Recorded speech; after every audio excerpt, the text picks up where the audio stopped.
धर्म के अनुसार ब्रह्मा, विष्णु और शिव को संसार का निर्माता, पालन करता और संहार करता कहा गया है। पर ना समझ आने वाली बात यह है कि जहाँ एक तरफ शिव और विष्णु के मंदिर आपको हर जगह देखने को मिल जाएंगे, जहाँ इनकी पूजा पूरे विश्व में धूमधाम से की जाती है, इनकी मान्यता और लोकप्रियता किसी से छुपी नहीं हुई है, और दूसरी तरफ ब्रह्मा जी की पूजा लगभग कहीं नहीं होती। सिर्फ एक ही जगह आपको भारत में ब्रह्मा जी का मंदिर मिलेगा, वो है पुष्कर, जो कि राजस्थान में है।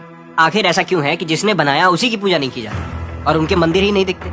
पर आपको पता है कि ब्रह्मा जी की पूजा ना होने के पीछे बहुत सारी एंशिएंट स्टोरीज हैं, जैसे सावित्री का श्राप। सावित्री के श्राप की कहानी प्राचीन भारत के एक रोचक और विचार करने के लिए मजबूर कर देने वाले पौराणिक किस्से से जुड़ी हुई है। इस कथा के अनुसार ब्रह्मा जी एक बार पुष्कर, राजस्थान में यज्ञ का आयोजन कर रहे थे। ये यज्ञ सारी सृष्टि की शुद्धि और विकास के लिए था, और यज्ञ के लिए उनकी पत्नी सावित्री जी को ब्रह्मा जी के साथ रहना था। लेकिन किसी कारणवश सावित्री जी उस समय यज्ञ स्थल पर उपस्थित नहीं हो पाई। समय बीत रहा था और यज्ञ की विधि को समय पर पूरा करना जरूरी था, क्योंकि यज्ञ की शुद्धि और उसका महत्व समय से जुड़े हुए थे। ब्रह्मा जी को अपनी पत्नी सावित्री जी का इंतजार करना पड़ा। लेकिन जब सावित्री जी समय से नहीं पहुंची, तो ब्रह्मा जी ने वहां एक स्थानीय गांव की लड़की गायत्री से विवाह कर लिया, ताकि यज्ञ समय अनुसार प्रारंभ हो सके। और फिर गायत्री जी ने ब्रह्मा जी के साथ यज्ञ में बैठकर यज्ञ का समापन किया। और फिर जब सावित्री जी यज्ञ स्थल पर देर से पहुंची और ब्रह्मा जी को किसी और स्त्री यानी गायत्री के साथ यज्ञ में बैठे देखा, तो वे अत्यंत क्रोधित हो गए। उन्हें अपमानित महसूस हुआ और गुस्से और दुख के कारण सावित्री जी ने ब्रह्मा जी को श्राप दे दिया,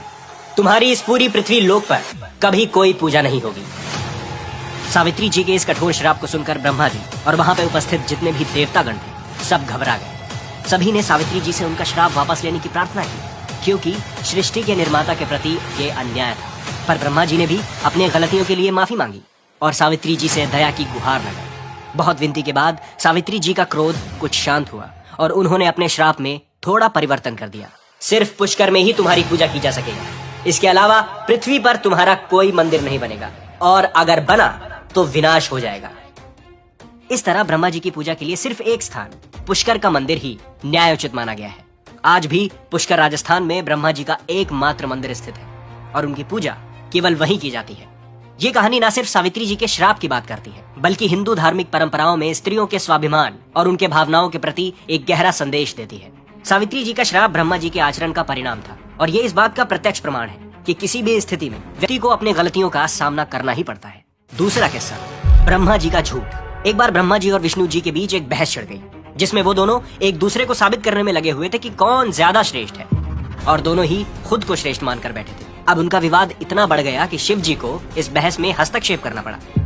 इस विवाद को सुलझाने के लिए शिव जी ने ब्रह्मा जी और विष्णु जी के सामने एक अनंत स्तंभ के रूप में दर्शन दिया, एक ऐसा स्तंभ जिसका कोई आरंभ या अंत नहीं था। और फिर उन्होंने दोनों से कहा कि आप दोनों में से जो भी इस स्तंभ के अंत को ढूंढ लेगा, वही श्रेष्ठ कहलाएगा। अब जैसे ही शिव जी ने ये कहा, वैसे ही विष्णु जी और ब्रह्मा जी उस स्तंभ का अंत ढूंढने निकल पड़े। बहुत कोशिश करने के बाद हार कर विष्णु जी ने हार मान ली, और ये बात शिव जी जानते थे कि स्तंभ का कोई छोर नहीं। पर ब्रह्मा जी ने कुछ और सोच रखा था, और जब ढूंढने पर भी उन्हें वो छोर नहीं मिला और उनको ये पता चला कि विष्णु जी भी ये छोर नहीं ढूंढ पाए हैं, तो उन्होंने एक झूठ का सहारा लिया और शिव जी के समक्ष आकर उन्होंने कहा, मुझे छोर मिल गया। और उन्होंने अपनी बात सिद्ध करने के लिए एक केतकी के फूल की मदद ली। पर महादेव को तो पता था कि ये झूठ है, और वो ब्रह्मा जी की इस हरकत से अत्यंत क्रोधित हो गए, और इसीलिए कहा जाता है कि उन्होंने ब्रह्मा जी को एक श्राप दिया कि आज से तुम्हारी पूजा कोई नहीं करेगा, और ना ही पृथ्वी पर तुम्हारा कोई मंदिर बनेगा। जैसे कि विवाद चाहे कितना भी बड़ा हो, बहस कितनी भी गंभीर हो, झूठ का सहारा लेकर कोई कभी कहीं नहीं पहुंचा। अब चलते हैं तीसरी और सबसे प्रसिद्ध कहानी पर, जिसका नाम है मोहिनी का श्राप। इस कथा में स्वर्ग की अप्सरा मोहिनी ब्रह्मा जी के सुंदर रूप पर मोहित हो गई थी। जब उन्होंने अपने प्रेम का इजहार किया, तो ब्रह्मा जी ने इस प्रस्ताव को अस्वीकार कर दिया और मोहिनी को अपनी पुत्री का दर्जा दे दिया। पर मोहिनी ये नहीं चाहती थी, और उन्हें इस बात से बहुत ठेस पहुंची, और इसीलिए गुस्से में आई मोहिनी ने सृष्टि के निर्माता ब्रह्मा जी को श्राप दिया कि अगर उनका प्रेम सच्चा होगा, तो ब्रह्मा जी की पूजा पृथ्वी पर कभी भी नहीं होगी। ये कहानियां कितनी